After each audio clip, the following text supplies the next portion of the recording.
All right, welcome back for contract law. So this is the last of the new material for the first exam. So without any further ado. All right, so the idea behind a contract is to document formal agreements. And so when we think about contracts, the vast majority of the time they're in writing. And so those contracts include things like loan agreements. They include, in the case of sport, rather than in our own financial lives, you would write up contracts for sponsorship deals. You would write them up for employment contracts for players or coaches or whomever. You also use contracts for games. You also use them for like concessions and vending. So there are a variety of different types of contracts that you're going to see in a sport and recreation setting. And again, the vast majority of those, when we think about a contract, we think about them in writing, which we want because the whole idea of a contract is to document formal agreements. Now, strictly speaking, they don't actually have to be in writing. Now, if they're not in writing, then they are going to be very difficult, if not impossible, to enforce. So, for example, you can make a handshake deal. So if you say, I want to buy your car for $2,000 and shake on it with the seller of the car, then that is a contract. Now, that's an oral contract. And so if the facts of the contract come into dispute where you say, well, I actually offered you $1,500, and he says, no, I definitely heard you say $2,000. Well, we don't have any writing to go back to verify that both parties understood the same thing. And so, of course, that's one of the problems with verbal agreements. In addition to that, they could include what are referred to as quid pro quo promises. So quid pro quo means this for that. And that's essentially what a contract is that each party is giving up something. So if we think about something like an employment contract, you are giving your time and your efforts to the employer for which they compensate you, right? They pay you a salary in return for the work that you perform for them. So there's a mutuality of obligation there. You do this for them, and because of that, they're going to do something for you. So that's this for that. That's the concept of a bilateral contract that we'll talk about here in a second. So in terms of the formation of a contract, so the first thing or the first step in the contract formation process is the offer. And so the offer is a conditional promise. So if you do something for me, then I will do whatever. So if you work for me, then I will pay you a certain salary, right? So that is the offer. It's a conditional promise. So included in the offer are parties involved. So sticking with an employment contract, because that's pretty straightforward, the parties involved would be the employer. So say the University of Wisconsin at Whitewater, and then the employee, let's say a football coach.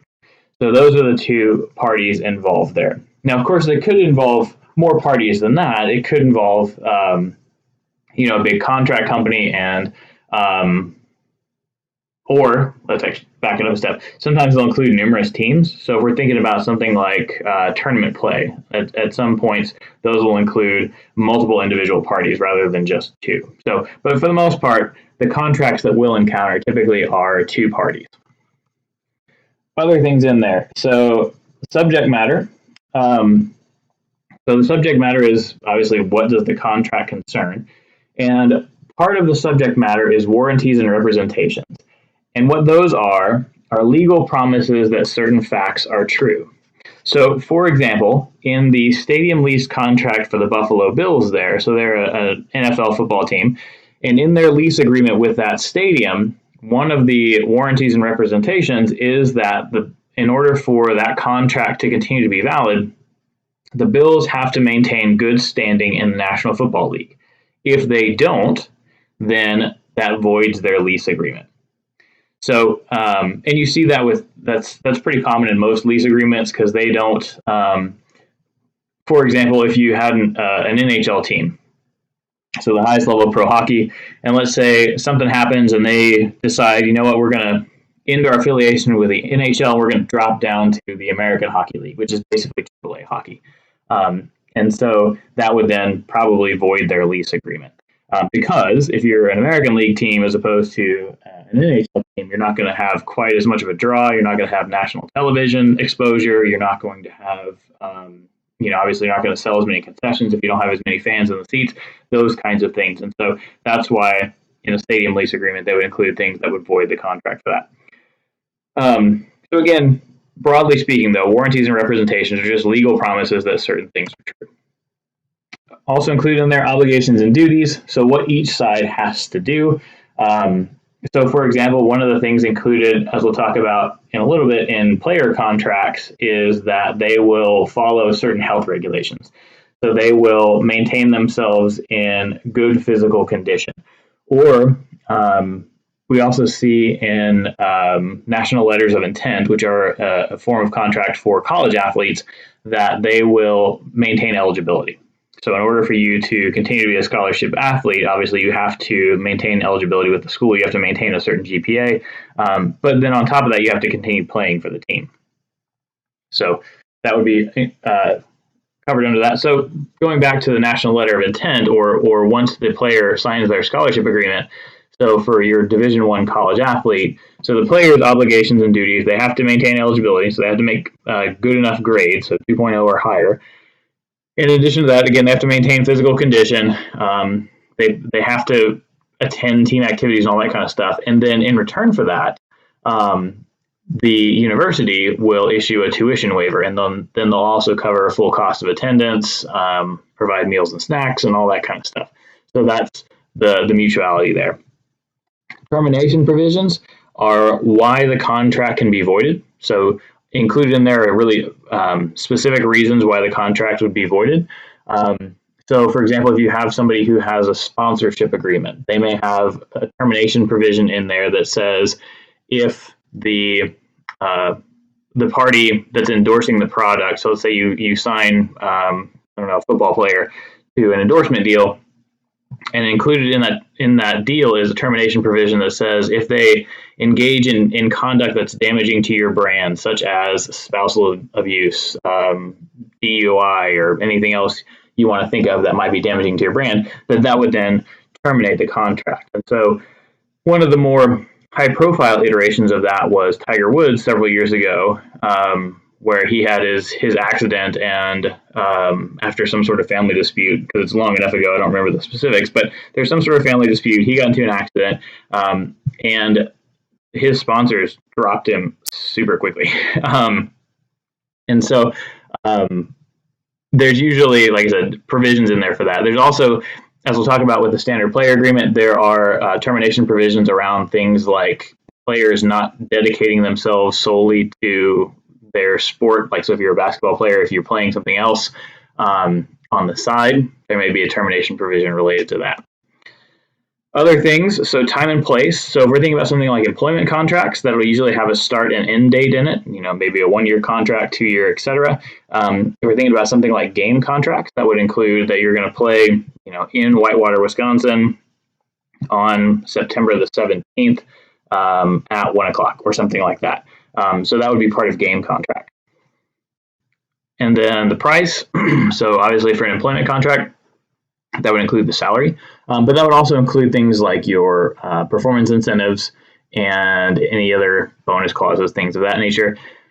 In the case of game contracts, that would include how much. So, as an example, if you're familiar with big-time college football with Division I, like the Big Ten where Wisconsin plays, oftentimes the first couple of games of the season, they'll have some sort of lower-level team that comes in.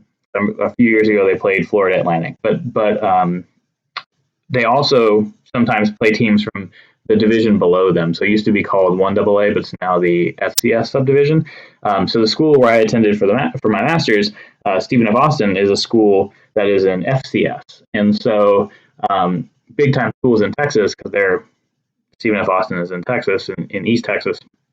So usually they'll play 1 or 2 games a season where they'll go play against TCU or Arizona or Southern Methodist University or any number of the other bigger programs, and those programs will pay them $300,000 to $500,000 to come and take a loss, basically. And so that would be obviously included in that game contract under price. Also, things like does the hosting school pay for like a chartered flight? Do they provide tickets? If so, how many? Those kinds of things. All right. So the vast majority of contracts that we're going to deal with are bilateral. So they are that quid pro quo arrangement that I described to you earlier. So if in exchange for, let's stick with the Stephen F. Austin example, in exchange for going to play at the University of Arizona, Arizona will pay SFA $500,000. That's a bilateral contract. If SFA does this for Arizona, Arizona will do this for SFA, right? As opposed to a unilateral contract, what that is rather than an exchange of things of value, it is a promise to keep an offer open. So we see that most often in real estate. So for example, if a basketball team is wanting to build a new arena, so let's think back to the Bucks a few years ago when they were trying to figure out, the Fiserv, they were trying to replace the Bradley Center, and they were looking for new places to build. They probably would have looked at different plots of land.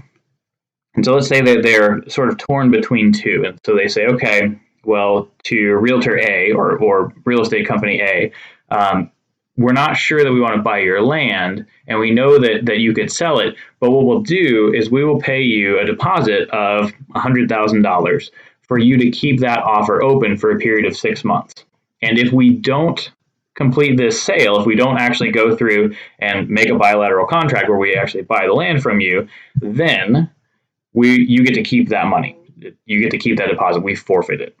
So a unilateral contract then is basically just keeping an offer open. Nothing of value has been exchanged yet. So the realtor or the landowners haven't sold their land, but they're keeping the offer of the land open for a certain period of time to just one buyer. So that's where the deposit comes in, is you're paying them for the opportunity in that case. So that's a unilateral contract. And then the last thing on there is jest. So jest is a joke. So an offer made in jest is not a valid contract. So for example, having said earlier that oral agreements can be contracts but are difficult to enforce, if I were to say, okay, well, things have been going pretty well in class, but I think the first test is pretty hard. So if anybody makes 100 on the first test, I'll give you $10,000. And then leave it at that. And so then let's say somebody makes 100 on the first exam, like, all right, where's my check? Where's my 10 grand? What I would say is, clearly that's a joke. I didn't mean to initiate a contract there. That wasn't an actual valid offer. Instead, I was making a joke. That was an offer made in jest, and you just happened to take it seriously. So that can be potentially one of the defenses for a breach of contract, is basically that there wasn't a contract. I was making a joke. So an offer made in jest is not a valid contract. All right. So once the offer has been made, so there's the offerer and offeree. So the offeree is the party to whom the contract has been offered. So once the offer has been made, the offeree, again, the party to whom the contract has been offered, has what's referred to as the power of acceptance. So they can accept the deal as it's been presented to them. And then once they, or if they do, now we have a contract. So there's been an offer made, it's been accepted. Now there's mutual obligation on both sides. And that power of acceptance on the part of the offeree can be terminated, as you can see there, in one of 4 different ways. So the first is obviously rejection. If they're like, nope, I'm not doing that. That would be rejection of the offer. And so then they no longer have the power of acceptance because they didn't accept. The second one on there is a counteroffer, though. So a counteroffer is, let's say you apply for a job and you're offered a contract, and they say, we'll employ you for 1 year for $50,000. And you say, no, how about 55? So what you've done there is you've made a counteroffer. And so you've flipped the parties, basically. Now you are the offerer, and the original party that was offering the contract now becomes the offeree. So they have the power of acceptance now. And so they can either accept that $55,000 salary as part of that negotiation, or they can reject it. Or they can make a counteroffer. They can say, what about 52? So a counteroffer then flips the parties the other direction. And that'll be important in a second here. All right, and then lapse of time. Oftentimes, contracts will have some sort of an expiration period. So, for example, if we're thinking about things like scholarship offers for college athletes, oftentimes those will come with a deadline. We need to hear from you by February 2nd or whatever signing day is in order for this to be valid. And if you don't accept this offer by that date, the offer becomes invalid. You also see that with employment contracts, sticking with that. So if you get an offer for employment, they may say, we'll offer to employ you for 1 year for $50,000, and you have 1 week to decide. And so if you don't respond, if you don't give a counteroffer or reject it within a week, it doesn't matter. The offer becomes invalidated by the lapse of time. So that is something to be aware of, because that does come up with employment contracts and negotiation. And just be mindful of the dates on there. Don't miss them. That's obviously fairly important. Revocation by the offeror. So again, that's the party that has offered the contract. And so before it has been accepted or before a counteroffer has been made, the offeror takes it back for some reason. So, for example, let's say maybe there's a promoter, a baseball promoter in Venezuela. And so they want to have the Brewers come and play a game against the Texas Rangers in Venezuela, some sort of exhibition game, because let's say that both of those teams that year have a lot of Venezuelan players on their rosters. And then for something happens and there's a big roster turnover, and so the biggest Venezuelan players somehow get traded from the Brewers or the Rangers to other teams. And so as a result of that, the whole reason for the offerer in that case wanting to host that exhibition game was because of the high profile and high number of Venezuelan players. But now that those players aren't around anymore, it doesn't make sense to host the game. And so they're going to revoke that offer. They're going to take it back. And then the last one on there is death or incapacity. So if you have let's say a potential player for the Bucks gets drafted, and then the Bucks offer that player a contract, and before the player can sign it, they get into a car crash. And so because of that, they suffer some really grievous injuries that are career-ending injuries. That is, in that case, incapacity. So they're not capable of performing that contract anymore. And so then that would nullify the offer. And obviously, death of the offeree would also nullify the offer. So the guy pictured at the right there, his name is Billy Cannon. He played for LSU back in the late 1950s. He's relevant to me because he was one of the first players in big-time college football, but also in professional football to really embrace lifting weights. So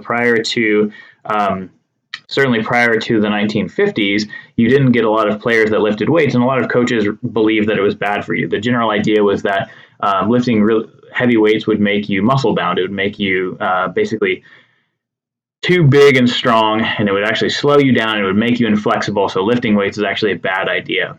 And so for a number of reasons, that sort of mythology goes away, really starting in the 1940s, but then players start to lift weights on their own in the 1950s.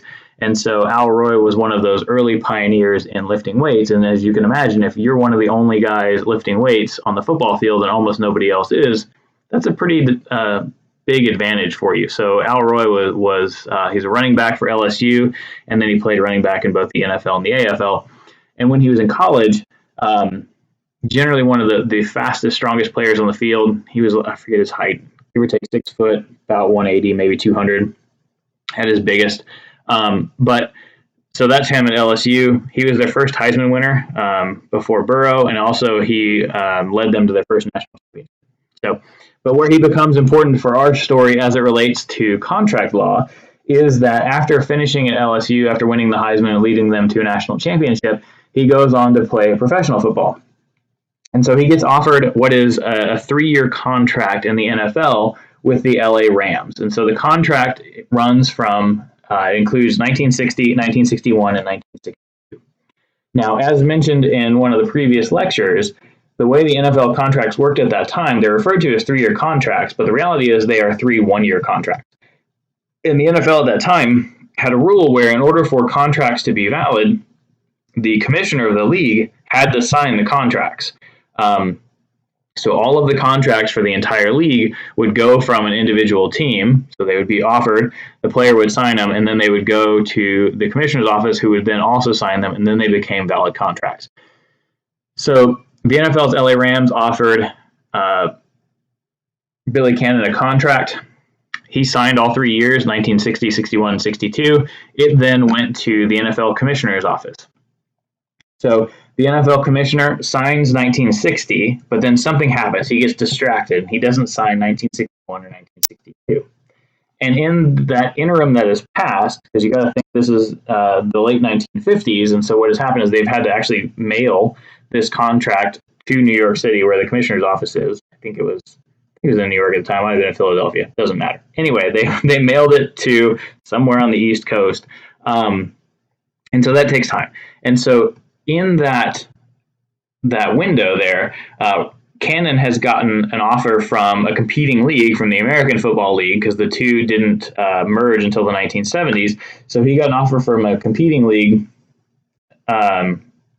to play for the AFL's Houston Oilers. And so the Oilers deal was better. They were offering him more money. And so Cannon says, you know what? Never mind. Not playing for the Rams in the NFL. I'm going to go play for the Houston Oilers and the AFL. And so the Rams then sought an injunction. They tried to block him from moving to the competing league. And what ended up happening there is, so the Rams said, well, look, he signed the contract. And so Cannon then takes them to court over that. And it comes out that, in fact, the commissioner of the league had only signed the 1960 contract, hadn't signed 61 and 62. And so what the court found was that Cannon had agreed to a 3-year deal, because he signed all 3 years. But since the NFL commissioner had only signed 1960, effectively that was a counteroffer of a 1-year deal, and that Cannon had not agreed to that 1-year deal, and so there was not a valid contract. Effectively, there was a counteroffer that had not been answered yet. And so because of that, his contract with the LA Rams did not exist, because both parties hadn't agreed to it, and so he ended up playing for the Oilers in the AFL and making more money. All right, so other things in terms of making a contract. So consideration. What that is a value that each party to the contract is exchanging. So, and again, my thing there you go. So there's a mutual obligation. So each side is giving up something. So again, if we're thinking about something like an employment contract, I am performing a service for the company that I work for, and in exchange for that, they are giving me a salary. So there is something of value that each of us is exchanging. So if we're thinking about something like Billy Cannon, his service that he was performing was playing running back. And so in exchange for that, the Houston Oilers paid him a salary. So that's consideration. That's as opposed to a gift, which is only one-sided. So the idea behind a gift is I just give you something, but I don't expect anything in return. Now, we know that's not the reality of the situation some of the time, but nonetheless, that's how gifts are supposed to work. I give you something, I don't expect anything back, so there's not mutual obligation. It's a unilateral deal, not a unilateral contract, but it is a unilateral gesture. Let's go with that. So, and you can see mutual obligation there. So each side's giving up something. So trying to make sure I hit all my definitions here. So the consideration given by both parties must be legally sufficient. So what that means is, again, both parties are giving up something. That can be as little as $1. So sometimes you'll get like land sales for $1, but still, that is typically considered legally sufficient. So you just have to be giving up something. So it doesn't have to be substantial, it just has to be something.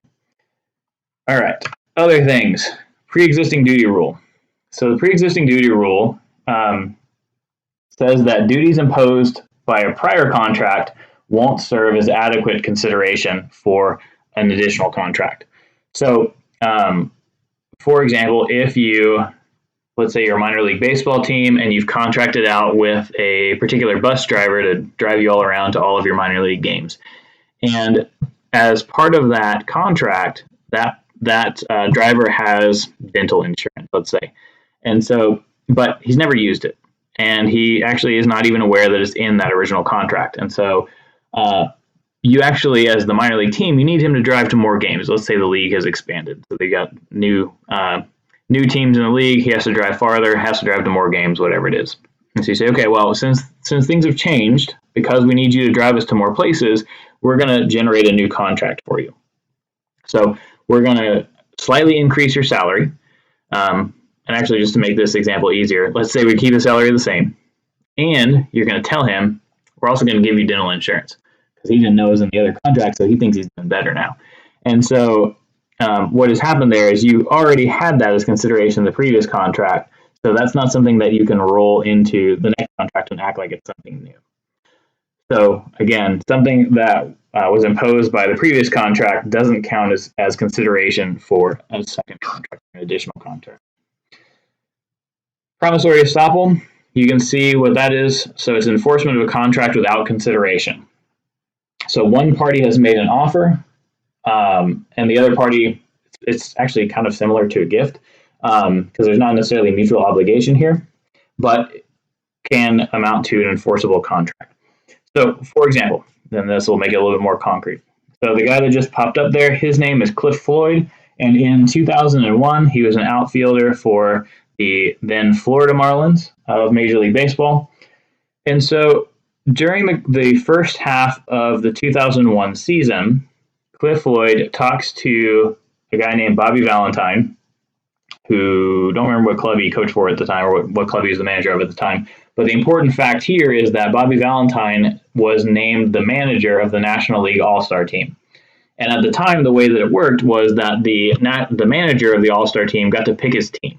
So it wasn't a fan vote. It was just the manager of the All-Star team picks who the All-Stars are. And so Valentine, as the manager of the All-Star team, according to Floyd, said that he was going to name Floyd to the NL All-Star team. So he gets to go to the All-Star game. He's going to be an All-Star. And obviously then his family is going to want to see him in the All-Star game. And so because Floyd allegedly was told by Valentine that he was going to be an All-Star, Floyd then purchased a bunch of plane tickets for his family. So he actually bought $16,000 worth of non-refundable plane tickets to the All-Star game. Then when the All-Star teams come out, he's not on the roster. So he actually wasn't named as an All-Star. And so then he sues Bobby Valentine for breach of contract, effectively. So what ended up happening there is that there's no mutuality of obligation. So if that scenario played out as Floyd described it, Valentine made him an offer, made him a promise, right? That he was going to be named to, that Floyd was going to be named to the All-Star team. Didn't require anything on Floyd's part. He was just informing him. And so based on what Valentine had told him, Floyd then made a decision that cost him some money. And then when Valentine's promise effectively didn't materialize, then it ended up costing Floyd $16,000 for no reason. So that's a contract where there's no consideration. So again, Floyd wasn't giving anything back. It was just that Valentine, if everything had, if everything had played out according to how Floyd described it, Valentine had told him, hey, you're going to be on this All-Star team. Floyd doesn't have to give anything back. There's no mutual obligation there.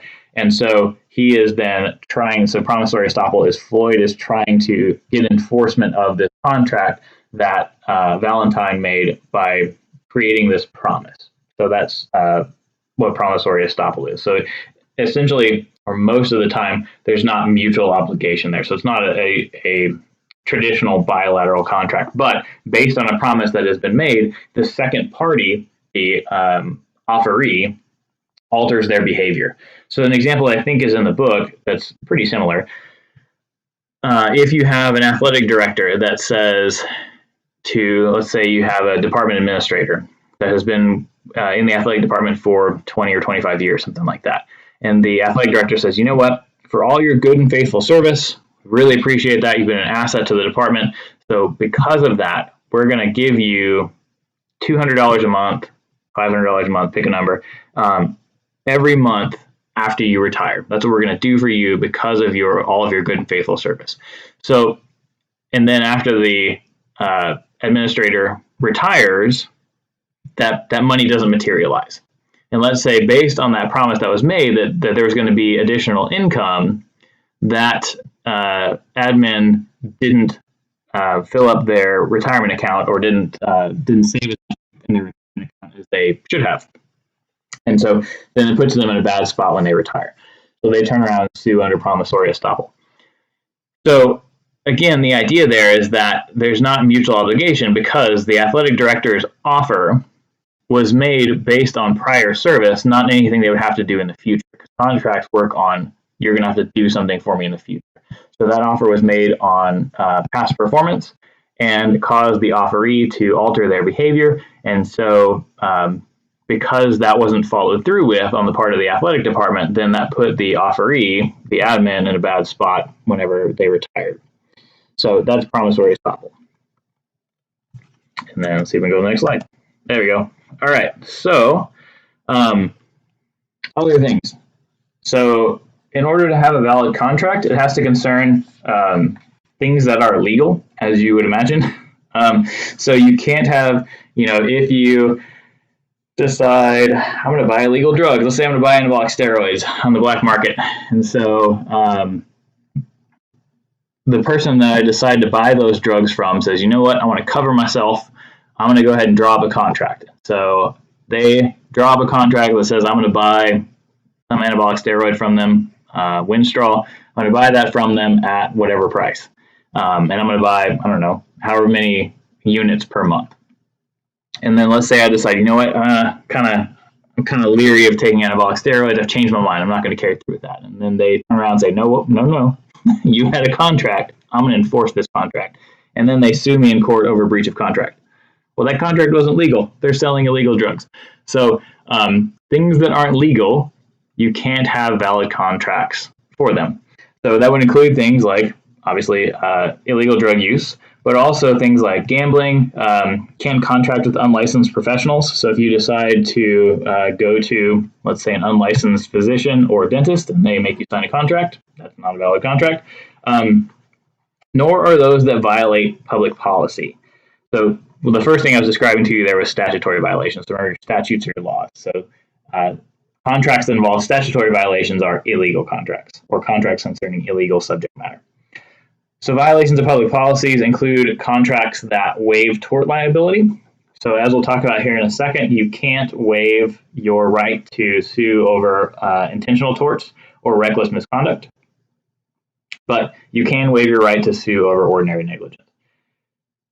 Also, contracts that interfere with your family relationships. So maybe a contract requiring you to live in a place for a certain amount of time for your job. I don't know. I'm trying to think of something that would keep you from being with your family.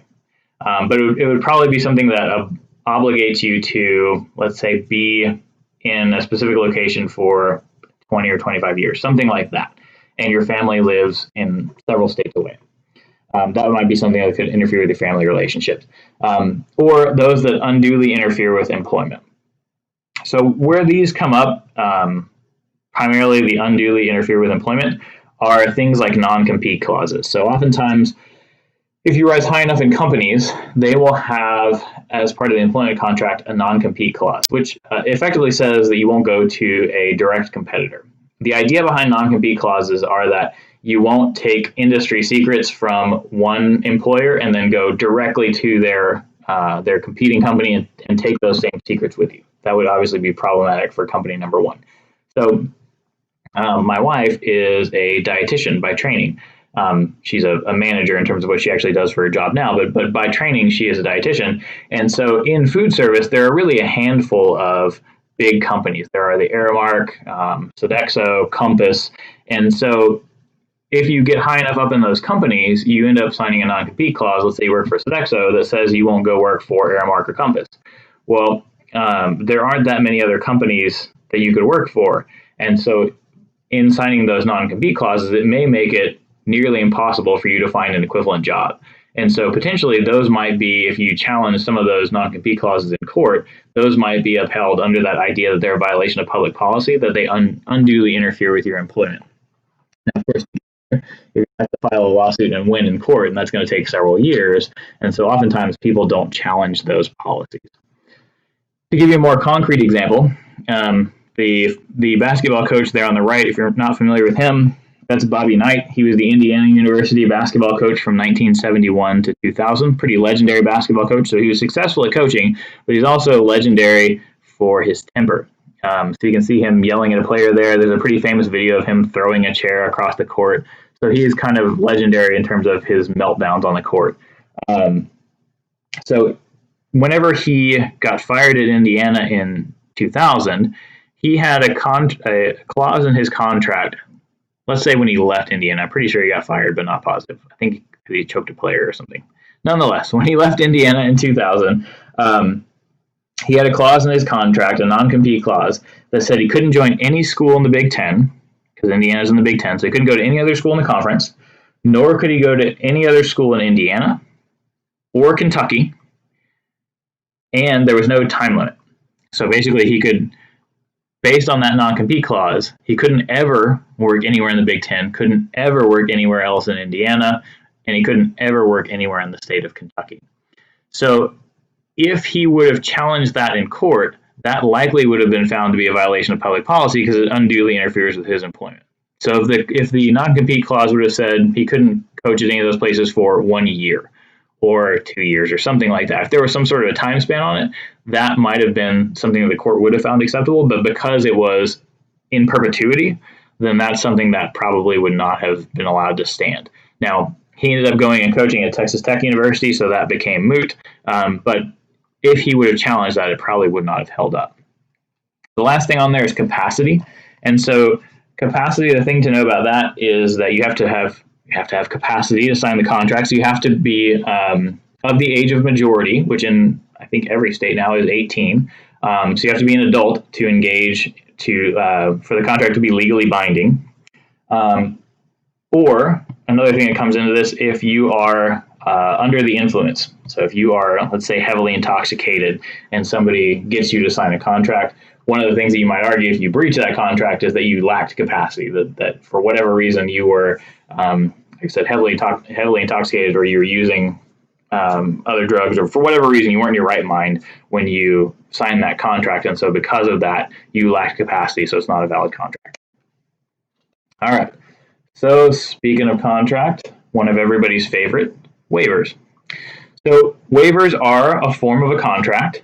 So you sign that. So basically the offeror-offeree relationship is the offerer says you can participate in this activity, whether it is you are joining a fitness center, or you're playing football, or you're rock climbing or skydiving or whatever. The offerer says you can participate in this activity, provided you are not going to sue us for negligence. And in that, you're also going to acknowledge these are the risks of participating. So you consent to participate knowing that these are the risks of participating, and you've chosen to do so anyway, and so you sign that. So you've accepted their offer to participate despite the risks of participation. So those are the two ends of that contract. So as you can see, they're signed before an event. And I talked previously, I think in risk management, about the conflict between contract law and tort law. So again, the idea behind contract law is that any competent party, so an adult who is in their right mind, should have the absolute right to make a binding agreement with any other competent party. So if both parties are competent, you should be able to make a binding agreement about pretty much anything that's legal. And then tort law, the idea says that a party should be held responsible if they are negligent or if their actions cause injury. So again, the idea that you could sign away your ability to sue for negligence is in conflict with tort law. So there is some give and take in the two. But in theory, waivers absolve the organization from liability for any injury suffered in an event. So if you engage, and you can see the sign there from, in that case, a Tough Mudder race, where it says, remember, you signed the death waiver. So somewhere in the waiver it said, participation in this can result in injuries or death, and probably had a few more specifics, but I'm sure it said this may result in death, right? So that's their death waiver. And so theoretically, by you signing that, if something bad happens to you at the event, let's say you suffer a heart attack and die over the course of that race, then you acknowledge that that was a possibility before the race and chose to participate anyway. And so then theoretically, that's going to absolve the race company of any liability for your death. And most of the time, so I keep saying theoretically, but most of the time, courts uphold waivers. So there are a few things where they wouldn't. One is if the offerer, so let's say the race company, is unfairly dominant in that contract. So if they this wouldn't ever reasonably play out, but let's say you had to participate for some reason. You had no other choice. Or I guess let's go this route. You go to work for an employer who the job is really risky, but if you don't work for this employer, you're not going to be able to feed your family. And so the employer, the offerer in that case, is unfairly dominant over you. And so in that case, if you were like, sign away any sort of liability for the company related to injuries I might suffer on the job, the court might not hold that to be valid because they were unfairly dominant over you. You had no other choice. Other things, fraud and misrepresentation in the cases of, or in the case of sport and recreation, typically go together. So if there's something in the waiver that would lead you to believe participation in whatever activity isn't as dangerous as it actually is, that's misrepresentation, which can also then be construed as fraud. That wouldn't be a valid contract. Wouldn't be a valid waiver. So if it's, if the waiver says basically the most common injuries are abrasions, so scrapes, but it turns out the most common injuries are traumatic brain injuries, then that's misrepresentation, that's fraud in terms of that waiver. So that's not something that would be valid. And then duress, we talked about before, I talked about with tort law, but duress is that the person who is signing the contract, the offeree, is under extreme stress. So for example, this guy here, his name is Vic Taney.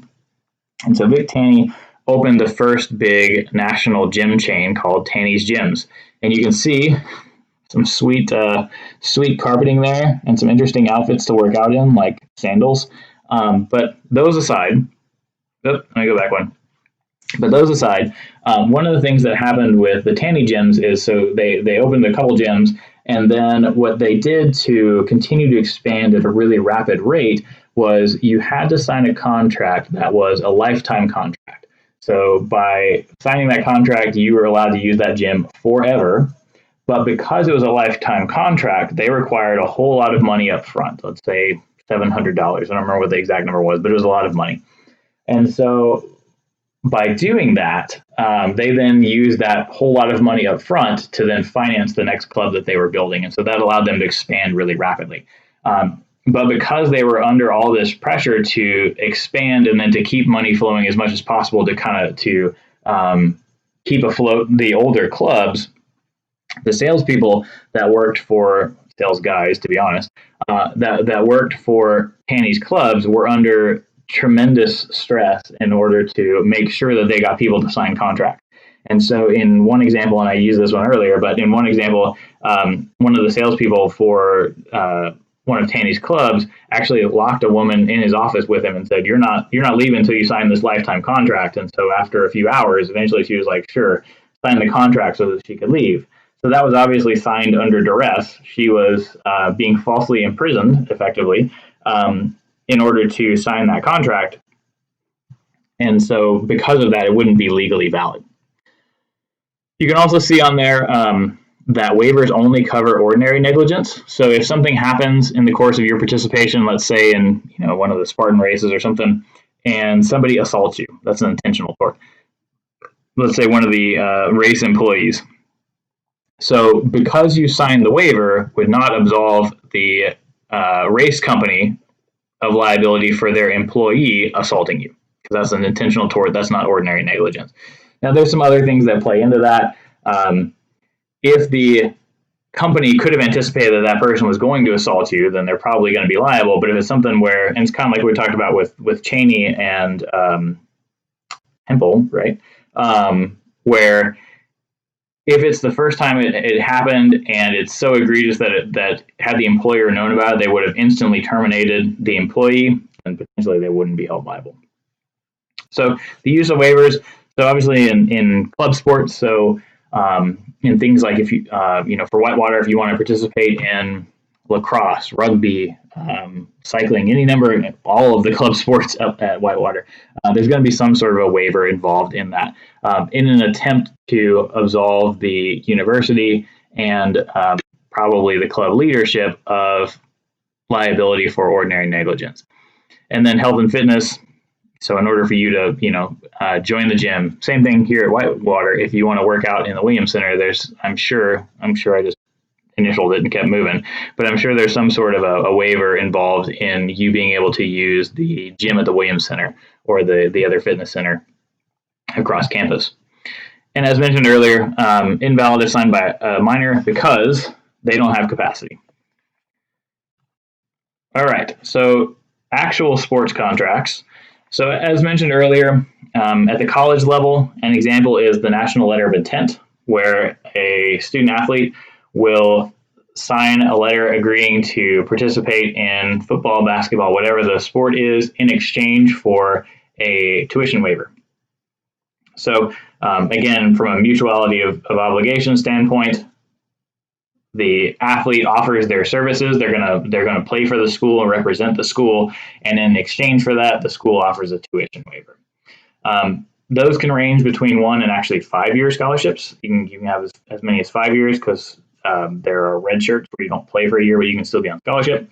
And there's an interesting lawsuit related to this from the early 1970s, where the Taylor there is a guy named Greg Taylor who signed to play football for Wake Forest in the late 1960s. And so he gets an athletic scholarship, goes out, and at that time they had freshman teams. So if you were a freshman, you couldn't be on the varsity football team. You were restricted to participation on the freshman team. And so in Greg Taylor's first semester on campus, he does terribly in the classroom. So he goes and he plays freshman football that fall, but he ends up with a 1.0 GPA. And so as a result, he's not eligible to participate in spring football. So during that spring semester, then he doesn't do any football stuff. And this is at a time where there's not year-round conditioning like there is now. So there weren't really strength and conditioning coaches or anything like that. So it basically goes from fall football season, the players are kind of off on their own until spring football for a few weeks, and then there's a break in the summer. And so he couldn't participate in spring football, and so he actually gets his grades up because he's got some time on his hands. So he gets his grades up in the spring, so he's eligible to participate again and try out for the varsity team in the fall of 1968, but he just decides, you know what, I don't want to play. So he shows up to campus in the fall of 1968, doesn't go out for football, and so the school notifies him that they've revoked his athletic scholarship. And then he sues the school, which is an interesting move because it's an athletic scholarship, and he decided not to play sports. And so he sues the school for breach of contract, and of course loses because there's a mutuality of obligation there. They're not just giving him a tuition waiver, they're giving him a tuition waiver in exchange for playing for the school's football team. So obviously he ends up losing that lawsuit. So athletes then are obligated to obviously maintain themselves in good condition and to actually go out for and in good faith make an attempt to make the team and play for the team in order to continue to receive their tuition waivers. So initially those were 4-year offers, but that changed in the 1970s due to player protests.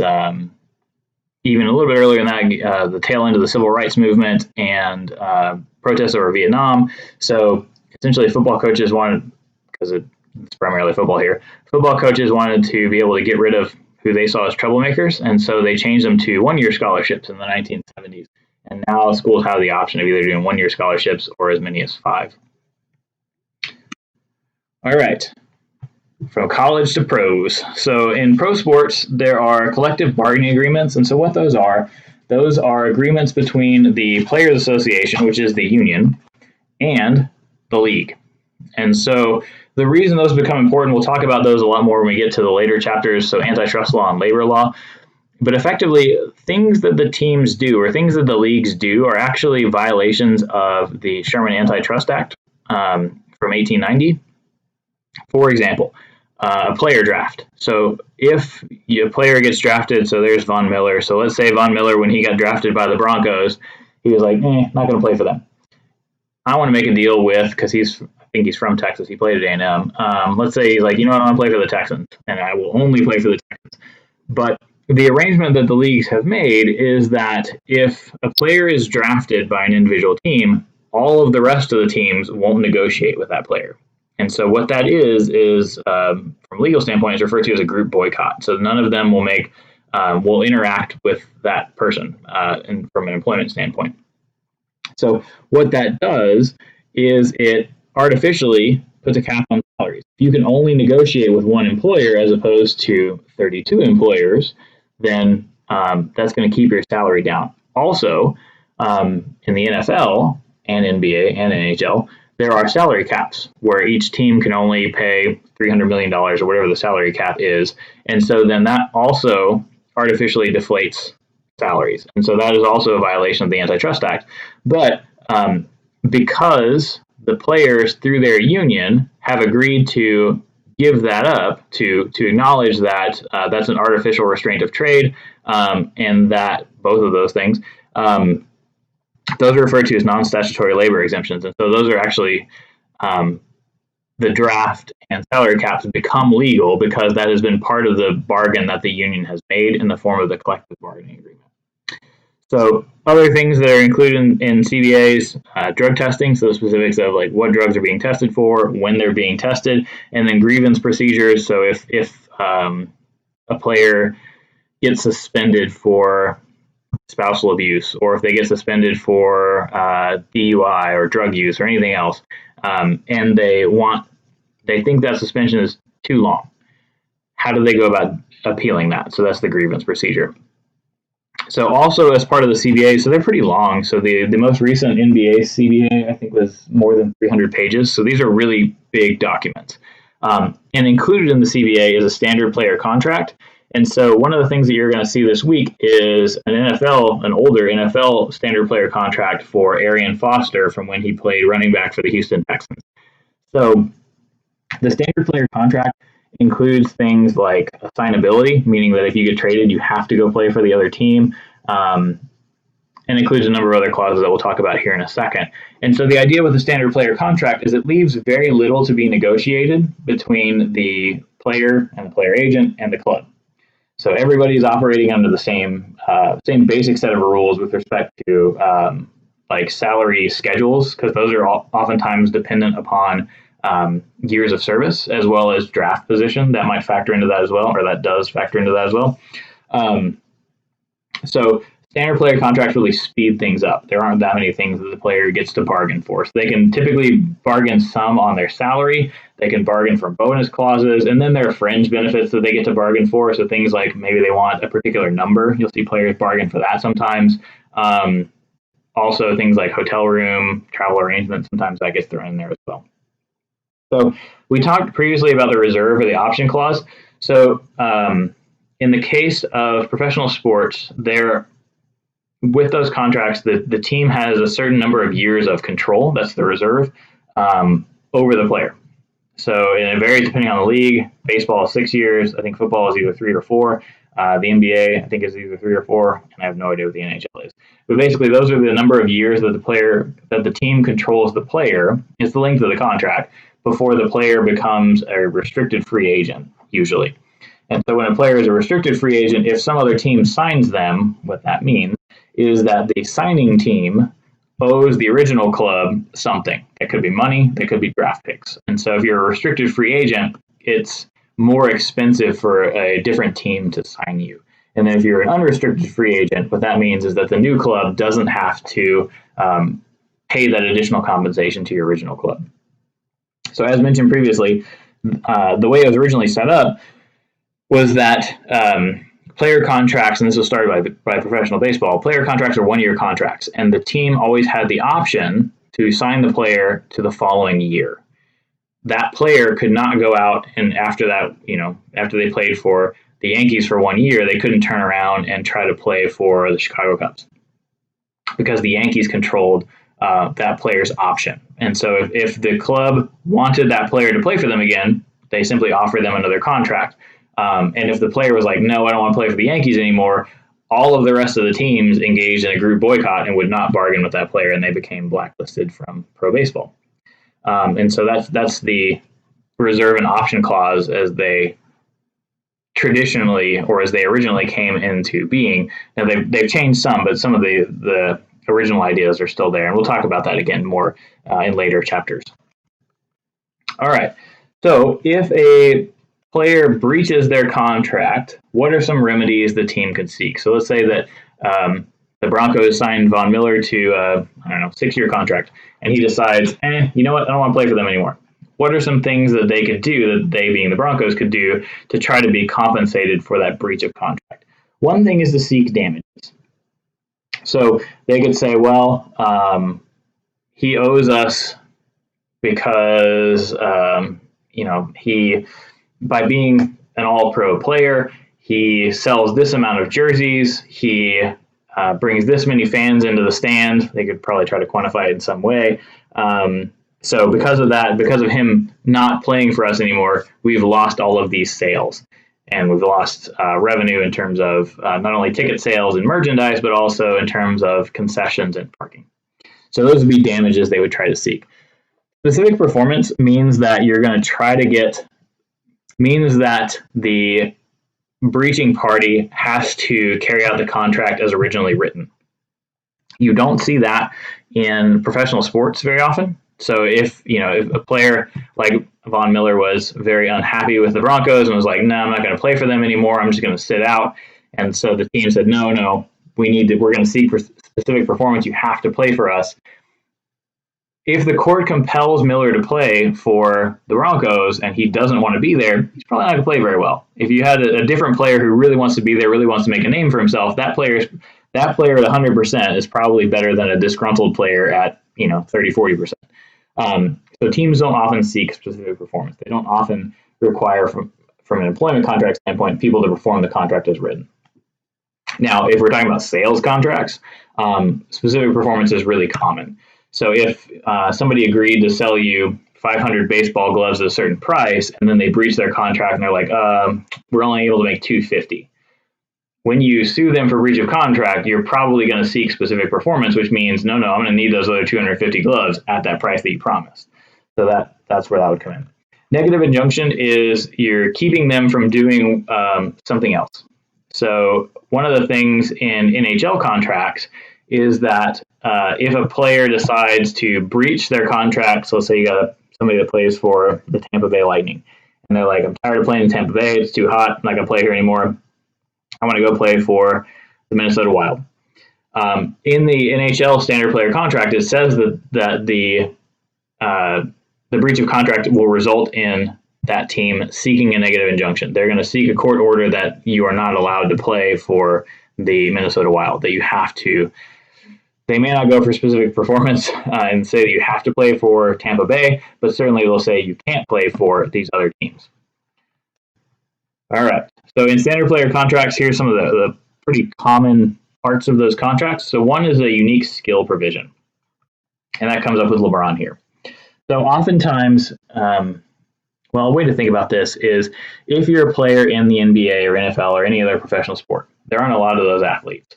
And so usually the contracts say that the individual is uniquely skilled, because there aren't a lot of people that can do that.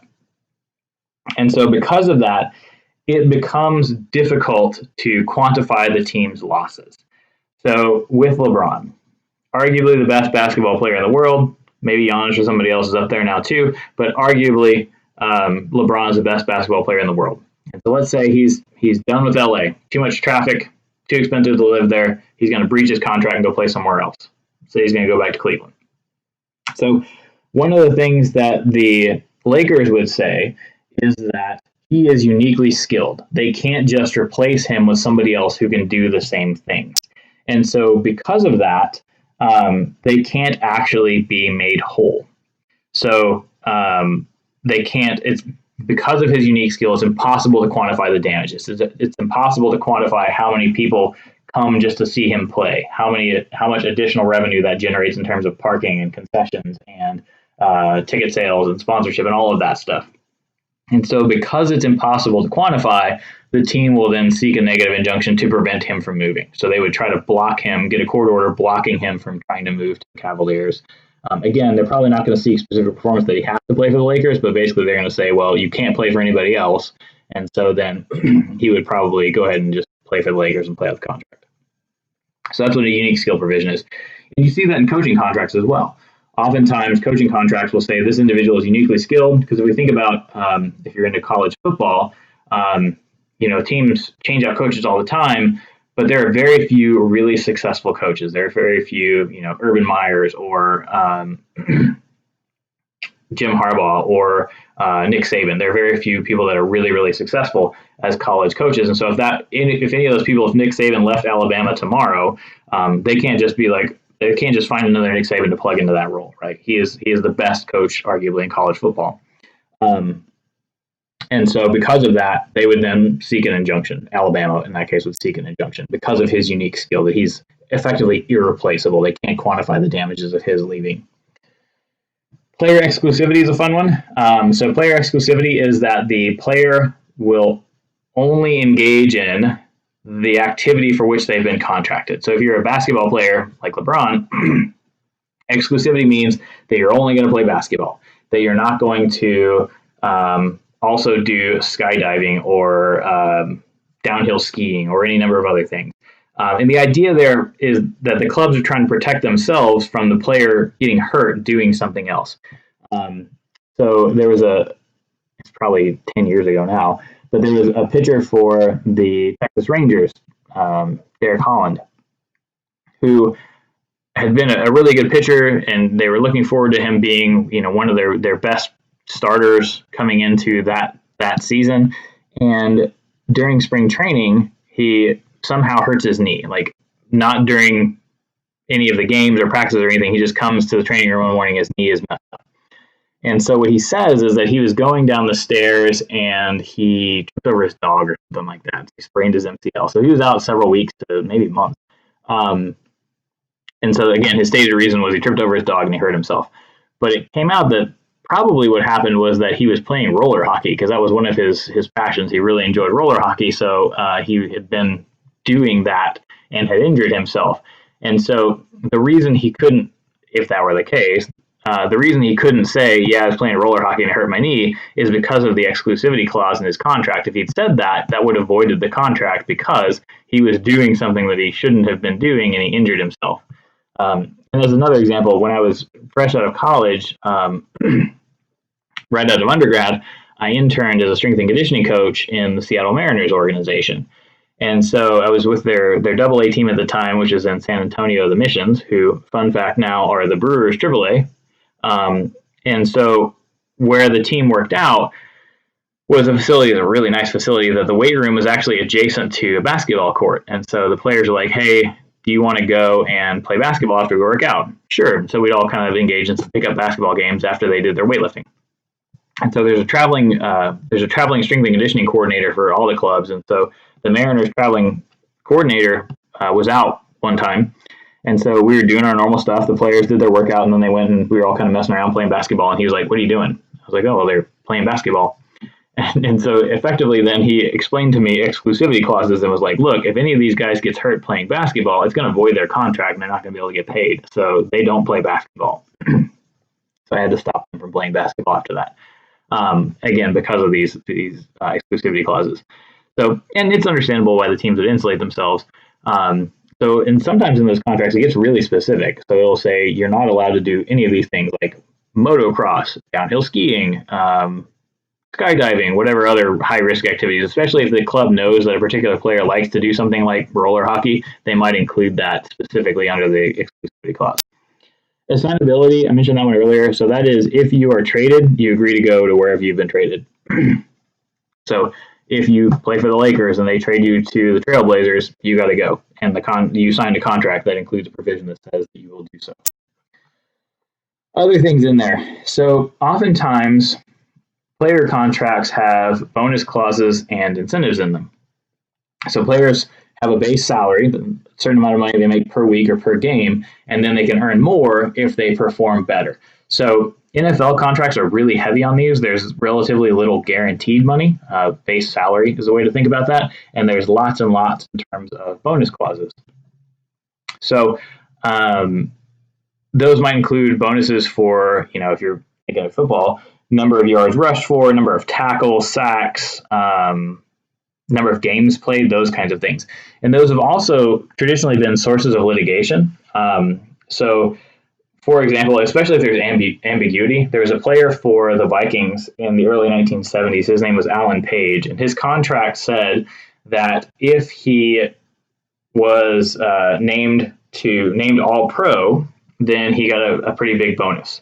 And so he ended up getting named second team All NFL by the Associated Press and then All NFC by the Sporting News. And so the Vikings didn't pay him his bonus and said, well, the contract says All Pro, not second team or not conference first team. It says All Pro. And so because of that, like I said, they didn't pay him. He went to court and sued, and the court actually found in his favor and said that second team All NFL is effectively All Pro, and so the team had to pay him the contract. There was a case related to the Toronto Blue Jays in the late 1980s where a player had a bonus clause that said that if he played in a certain number of games, he got a pretty significant bonus. It was based on appearances. And so he didn't end up appearing in enough games. It wasn't because he was hurt. It wasn't because he didn't want to. It was because the team didn't put him in. And so he then sued the team, alleging that they cost him that bonus, that they kept him out of games so they wouldn't have to pay that out. Sometimes those bonus clauses can be pretty humorous because, again, players can negotiate for those. They can negotiate over assignability and probably not over exclusivity, but they can certainly negotiate for bonuses. And so some of the funnier ones, and these are older examples, but Adam Dunn, who at the time played for the White Sox, and he was the designated hitter. So this comes from 2011. He's designated hitter for the White Sox, which means all he does is bat. He's never a defensive player. But he negotiated through his agent for a bonus clause in his contract that said he'd get $25,000 if he won the Gold Glove Award. Well, Gold Glove is the best defensive player at your position. So it's hard to be the best defensive player at your position when you never play defense. So there's a similar one, same thing in 2011. It's a pitcher with the Phillies. His name is J.C. Romero. And so he had a clause in his contract that said he got $50,000 if he won the Silver Slugger Award, which is the best offensive player in the league. The problem with that is that was pretty unlikely, would have essentially taken a miracle, considering that he hadn't batted for the prior 4 seasons and he hadn't had a hit in 10 years. So he negotiated a clause in his contract that said he got $50,000 if he was the best hitting pitcher in the National League, but he hadn't had a hit in 10 years, and he hadn't even batted 4. So it would be pretty unlikely that he would be able to be successful in getting that bonus. So health regulations. So again, the player has to maintain themselves in good physical condition. And sometimes there are incentives related to that. So, for example, Boris Diaw is the athlete pictured there in the lower right. And when he played for the San Antonio Spurs, he had a clause in his contract in 2014 that said he got $500,000 if he didn't gain 5 pounds over the course of the season.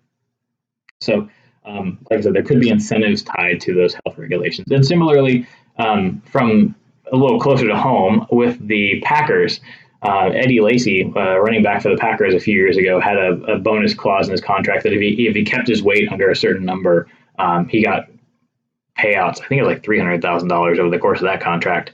But obviously you can find that. So there are weight regulations in there sometimes. And then full performance is whether or not the contract pulls, or if it's a year that counts if the player sits out, or if there's not a season for whatever reason.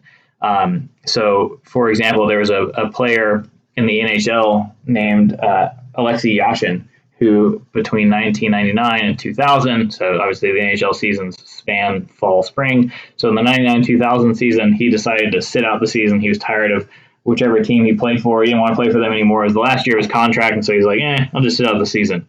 And so then once the season was over, he's like, okay, I'm a free agent. I finished my contract. And so the team said, well, no, you didn't actually play out that last season. You sat out the entire year. And so the contract was for 4 seasons or whatever it was, and you didn't play the 4th, so you still owe us the 4th. So the full performance clause says that you're going to play all of those seasons, and if you don't, then you don't reach free agent. Other things included in those contracts, so endorsement deals. So those grant a sponsor the right to use the athlete's name, image, or likeness in connection with advertising. And so you can see a sponsorship there in the lower right. So that's Cristiano Ronaldo advertising some kind of a watch that looks expensive. I'm sure it is. And endorsement deals can be pretty lucrative for players. So my numbers are a little bit older here. I lost my notes that had updated the numbers, so we'll stick with the older figures. But in 2016, Ronaldo, the guy pictured there, earned $88 million total. He was the highest paid athlete in the world at $88 million. And $56 million of that came from his salary, but the other $32 million came from endorsements. So he made almost as much, or 2/3 as much, in endorsements as he did with his salary. And so then the combination of both obviously adds up to quite a bit of money. That year in 2016, Lionel Messi was the second highest paid athlete, so another soccer player. LeBron was third. So LeBron in 2016 earned $77.2 million. But he got more in endorsements. He got $54 million in endorsements and only $23 million in salary. So there can be obviously a pretty significant amount of money there. Athlete agent part of the contract, we talked about that one last week. So those include things like agent eligibility, but also how the agent gets paid and what percentage of the contract they can take. Like I said, in baseball, I think it's unlimited. So it can be fairly high. As opposed to the NFL, the agents are limited to 3% of the contract, and the NBA, they're limited to 4%. In terms of coaches, so now I'm talking about college coaches primarily, but coaching contracts in pro sports will be pretty similar. So they include things like bonuses. So sticking with college coaches, they'll have a variety of bonuses. So for example, Jim Harbaugh at Michigan, he has a bonus. He gets $250,000 for a Big Ten title, $300,000 for making the college football playoff, $500,000 for a national title, and then $50,000 for the Big Ten Coach of the Year award. So in addition to that, they may have some bonuses tied to team performance. So not only victories on the field, as Harbaugh's are tied to there, but they may have academic bonuses as well. So for example, Charlie Strong, when he was the coach at Texas, had a $150,000 bonus if the team met academic goals established by the athletic director. They have a number of other fringe benefits and perks. So for example, Urban Meyer, when he was at Ohio State, got private jet use for 35 hours per year. Charlie Strong, when he was at Texas, got 20 hours per year. Cliff Kingsbury, when he was at Texas Tech before he joined the Arizona Cardinals, he wrote into his contract, or had bargained into his contract, that he had creative license over Texas Tech's uniforms. And if you've ever seen Texas Tech's uniforms, they are pretty awful. But he decided he needed to control those, which is pretty funny. Other things in there are buyouts. So one of the most exceptional cases in terms of buyouts, and these are another way of thinking about these are liquidated damages, and we'll talk about those in a minute. But buyouts can get pretty expensive. Sometimes schools are basically stuck with a coach because they made the buyout clause in the contract too high. So the most infamous case that I can think of is Charlie Weis. So Charlie Weis was the coach at Notre Dame, and he had his first season there. He was fairly successful. I think they had 9 wins or something. And then the school, after one season, extended him. Terrible idea. And after that, Notre Dame started doing pretty terribly, and so they decided they needed to get rid of him. And so Notre Dame paid him $18.9 million in a buyout. So $18.9 million to go away. So he got a coaching for a couple of years, and then Kansas hires him to be their football coach.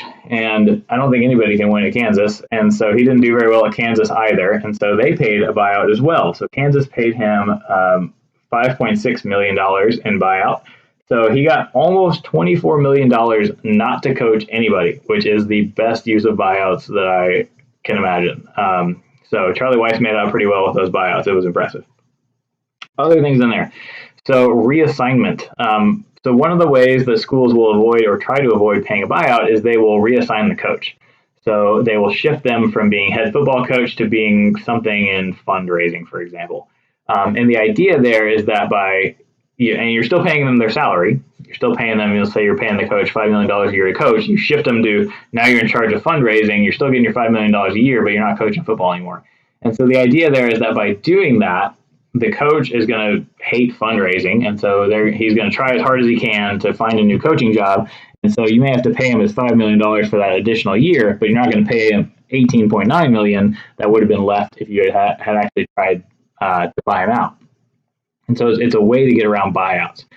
Now, that could be a problem if the coach were to initiate a lawsuit over that, because one of the things the coach might allege is this concept of constructive discharge. And this is something that is relevant for you once you work your way up into sport management as well. So constructive discharge is the idea that you reassign somebody a position that they are going to find so distasteful, so not in keeping with their skill set, and probably so beneath them that it's insulting, and they will leave. And so effectively what a coach might argue is that by reassigning them from being the head football coach to being the head fundraiser, that amounts to constructive discharge. You're trying to force them to leave without firing them, right? And so pretty obviously you're probably also trying not to pay their buyout. And where that becomes doubly problematic, remember we talked about that unique skill provision, that they're so uniquely skilled that they are irreplaceable. And so you could, if they left, seek a negative injunction. At the same time, if you reassign a coach, they can actually use that against you and say, well, I'm obviously uniquely skilled in coaching, and so they stuck me in fundraising. And so that's not my unique skill. So clearly they're trying to get rid of me. So that's constructive discharge. So why that matters for you. If you were to, you've got an employee that you want to get rid of and you're like, I don't want to fire him. I don't have the paperwork to fire him. I'll just reassign them and then they'll leave on their own. It'll be fine. So if you do that, just be aware that they could sue you for constructive discharge. Now, oftentimes people don't know about that, but that is something that could happen. All right. So game contracts. So with game contracts, talked about some of this stuff before, and actually, I mentioned earlier old Stephen F. Austin. So that's they're the team in white getting throttled by TCU, which is in gray there. So as mentioned, some of the smaller schools will get contracts, $300,000 to $500,000 to come and take a loss at the hand of those big time schools. And so what it does for the big schools, it gets them a win, and the small schools, by getting $500,000 for taking a beating, it keeps their athletic department afloat, because typically they lose a lot of money. And so to keep the department afloat, sometimes the football team or the basketball team has to go out and lose by a lot of points in these money games, is how they're usually referred to. In terms of game and event contracts, so again, going to include things like the date and the time, and then any sort of rental fees. So if you have a team, let's say you're hosting a lacrosse tournament, and you contract out with one of the big lacrosse companies from a club standpoint, it's called Lacrosse America. So you contract with them. They're going to pay your school, $1,000 to host an event at your school, and they're going to bring in a certain amount of fans, and they're going to pay you a certain amount of money. Other things in there, sponsorship and concessions. One of the most obvious areas for that, I think, is during the men's basketball and women's, the NCAA basketball tournaments. So where you see, they'll only have Dasani water and Coca-Cola products and those kinds of things, because those are the sponsors. So those are the only things you see. Or if somebody else, there'll be times where somebody's drinking a Gatorade, but the label's been cut off because they're not an official sponsor of the event. So that's covered in there as well. And then travel and reimbursement. Like I said earlier, with Stephen F. Austin, if they're going to go get beaten by TCU, does TCU also pick up the tab for the charter buses? Or do they put up SFA in the hotel room the night before, whatever specifics there are there? Lease agreements. So oftentimes professional teams lease their stadiums from, usually it's some kind of a stadium district that helped build the stadium. So, for example, in the case of the Packers, they have a lease agreement with Green Bay Brown County Professional Football Stadium District, and the city of Green Bay, because the city of Green Bay actually owns the land, and then the Professional Football Stadium District owns the field. So there's some interesting overlap there. But lease agreements stipulate the number of games that have to be played. Oftentimes, the team has to play all of their home games in that particular stadium. Again, those warranties and representations that they're going to maintain status in whichever league, those kinds of things. So you can see there with the Brewers. So the Brewers also lease their Miller Park still.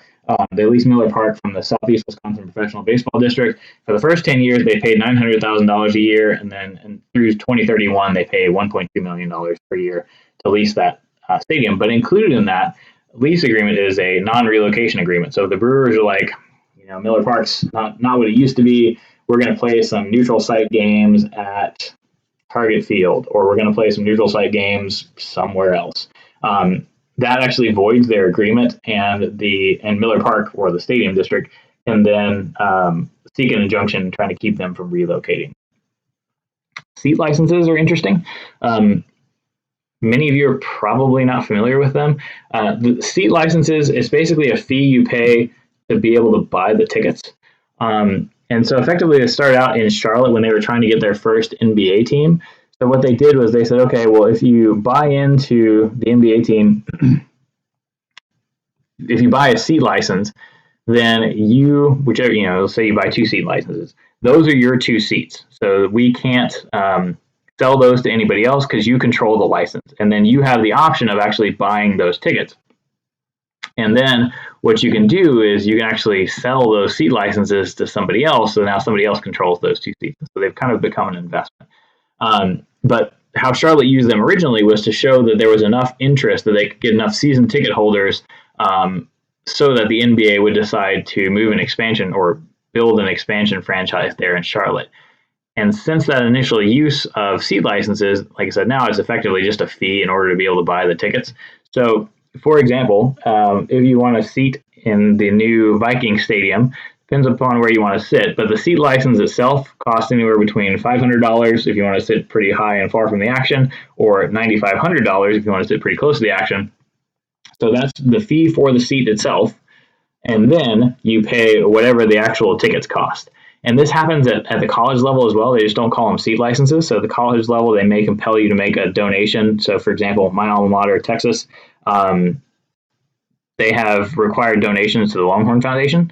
So I don't know what it is recently, but the last time that we had season tickets, it was like $2,000 to buy the seat license, and then the face value on each ticket was like $100 a game on top of that, up to I think like $150, maybe a little bit less.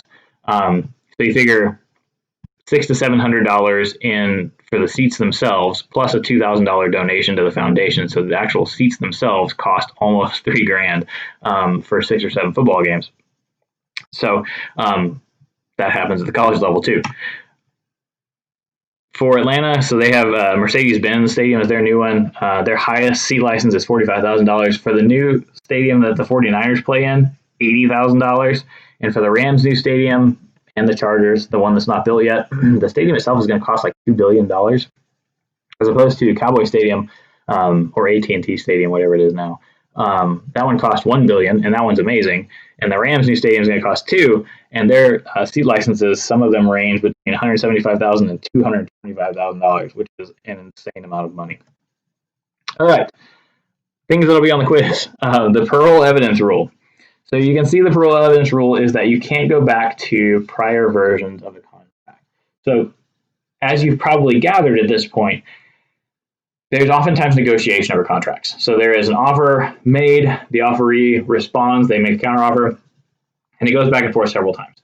And so things get added, things get subtracted, and so there are multiple versions of the contract. Whatever's in the final version of the contract that each party signs, that is all that matters.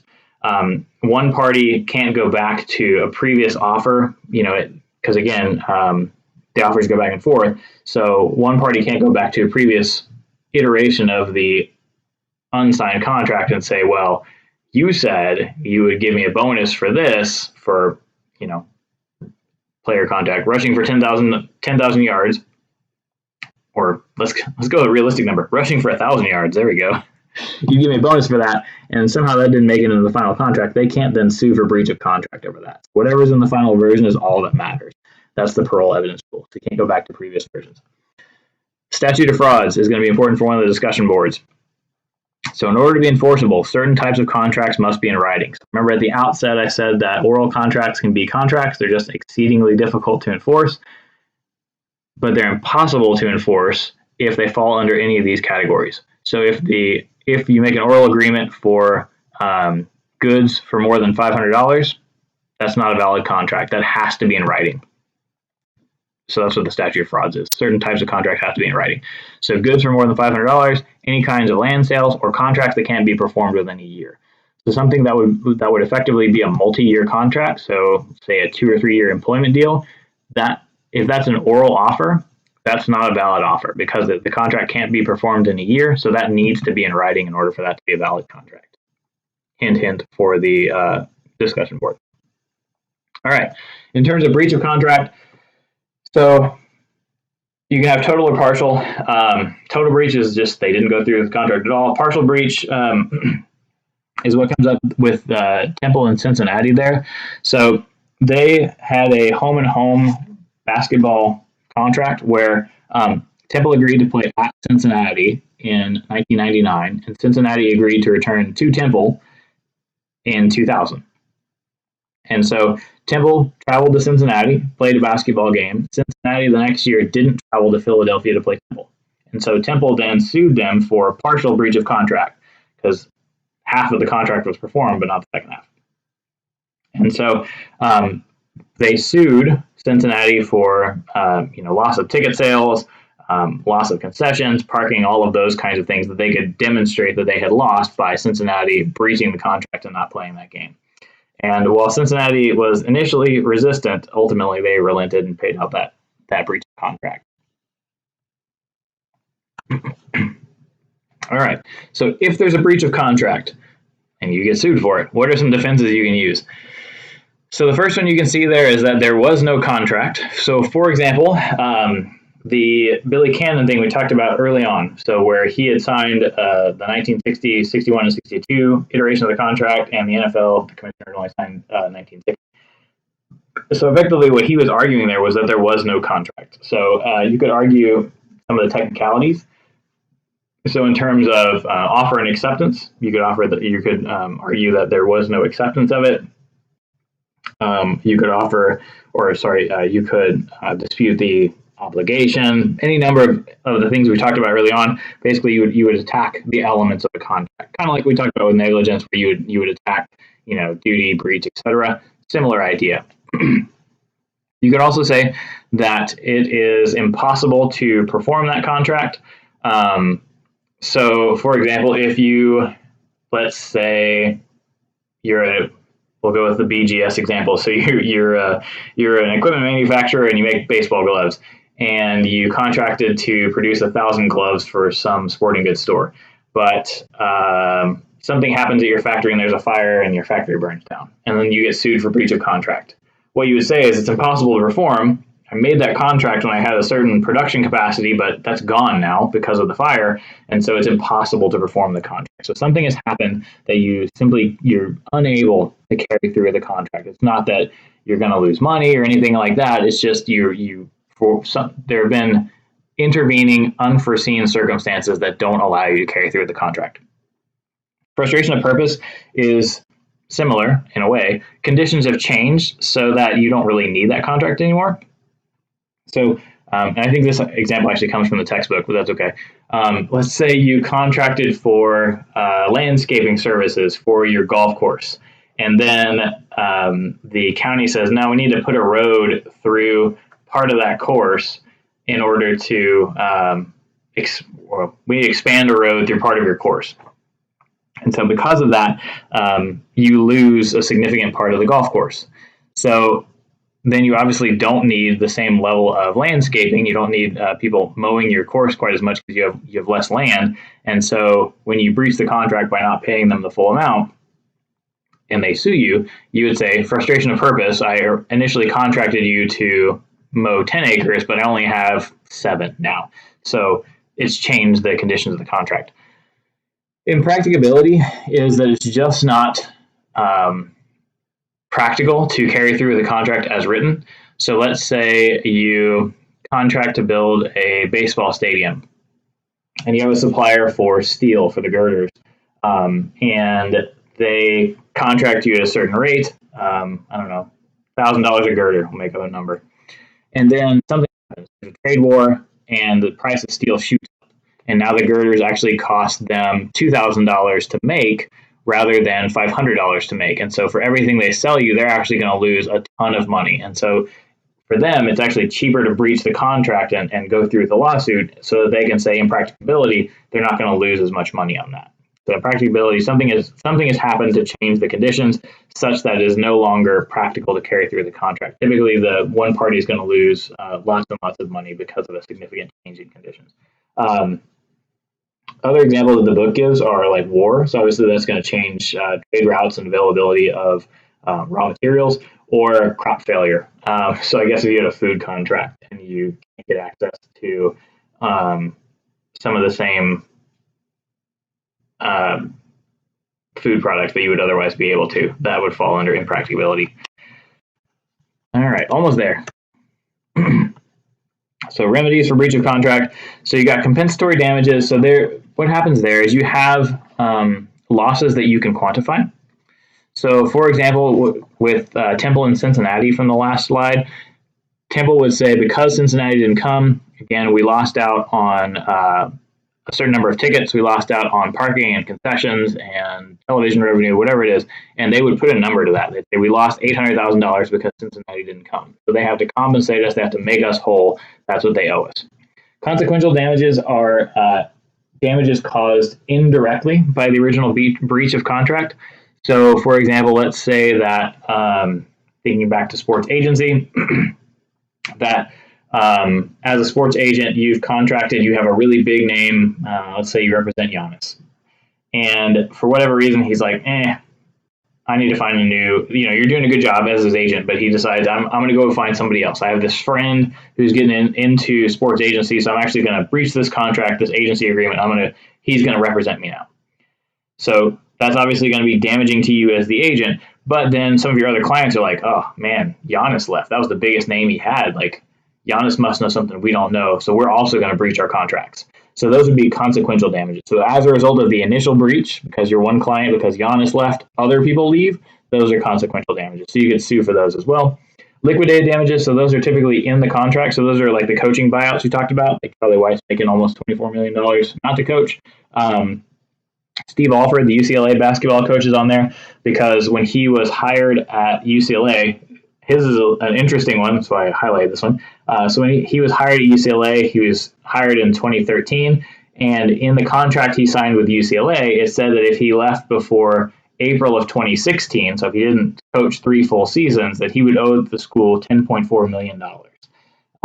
Last I checked, he's still there, so he didn't have to pay out those liquidated damages, but they are damages specified in the contract. And then specific performance we already talked about, but it means that you have to carry out the contract as written. And last, duty to mitigate. So the idea there is that if there is a breach of contract and you suffer damages, you can't just let those damages accumulate so that you can sue for a higher amount. So the picture I've got on there is actually a minor league ballpark after a hurricane. But my example, and it's mostly there to remind me, let's say you are a minor league baseball team and you've contracted with an irrigation company to do your sprinkler system. And they don't do the job as they should, and they improperly install the sprinkler system. And so something happens and the field ends up getting flooded. Obviously not quite like that, but the field gets flooded a little bit. So you show up one morning, you notice the field is flooded, that there's a problem with the irrigation system. And so what you do is you say, well, obviously I'm going to sue them for damages on this. And I'm going to sue them for breach of contract. But what you can't do is just like sit back and let the field flood. You have to actively take steps to minimize the damages. So you can't just sit back and let the field flood and sue them for more money. You have to minimize the damage as soon as you see it, and then you can sue them for the damages that have occurred thus far. So that's the idea there. And then alternative dispute resolution is oftentimes in contracts.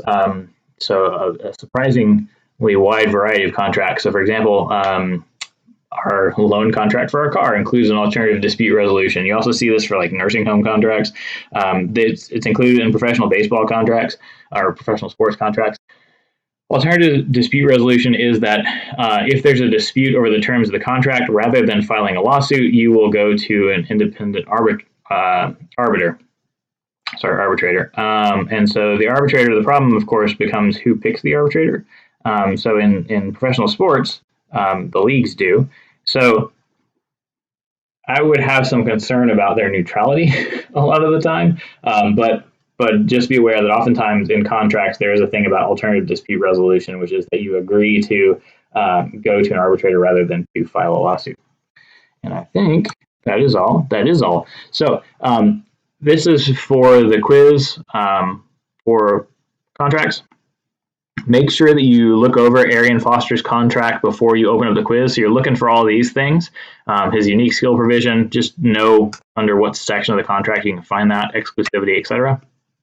Sorry this one's so long, but his contract is up as a PDF in the contract law module. So like I said, make sure you check that out before you open up the quiz. And then good luck on that, and good luck on the first test, and then we will reconvene for employment law.